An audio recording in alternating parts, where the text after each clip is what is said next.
Certains footballeurs ont réussi à se réinventer avec des business qui rapportent gros. Christian Karembeu, c'est pas juste un champion du monde. Il a lancé Sponsor.online, une sorte de Tinder. Mais pour connecter les clubs de foot et les sponsors, le but c'est de rendre les partenariats plus simples et rapides. Des clubs comme le Celtic ou Wolverhampton ont signé des deals grâce à sa plateforme. Son business, il le fait tourner en prenant une petite commission sur chaque transaction. Pas besoin de jouer pour gagner, Karembeu l'a bien compris. Louis Saha, lui, a appris de ses erreurs. Après s'être fait arnaquer dans un mauvais investissement, il a décidé de protéger ses potes footballeurs en lançant Axis Stars. C'est une plateforme qui met les joueurs en contact avec des pros de la finance fiable. Le modèle est simple. 15% de commission sur les transactions faites via le réseau. Grâce à ça, Saha est passé du statut d'ex-joueur à celui d'entrepreneur. Martin Braithwaite, lui, on l'a beaucoup moqué quand il a signé au Barça. Mais le gars est loin d'être bête. Il s'est lancé dans l'immobilier avec NCE Rooms, une boîte qui propose des logements stylés mais pas hors de prix. Avec un patrimoine de 250 millions de dollars,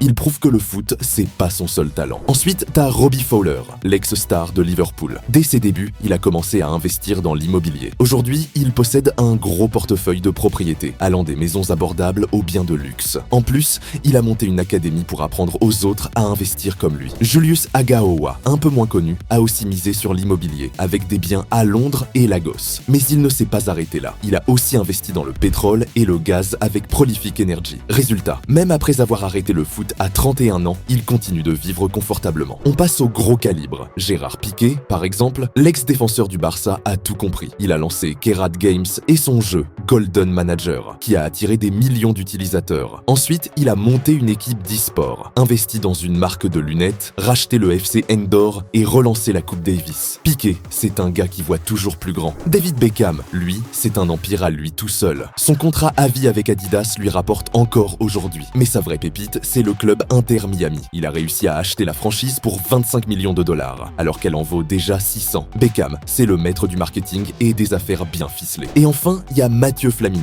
qui joue carrément dans une autre catégorie. Il a cofondé JF Biochemicals, une boîte spécialisée dans l'acide lévulinique, une molécule qui pourrait révolutionner l'énergie verte. Avec 60% des parts dans une boîte valorisée à plus de 25 milliards d'euros, sa fortune dépasse les 10 milliards. Mais Flamini reste humble et préfère parler de l'impact de son projet sur l'environnement.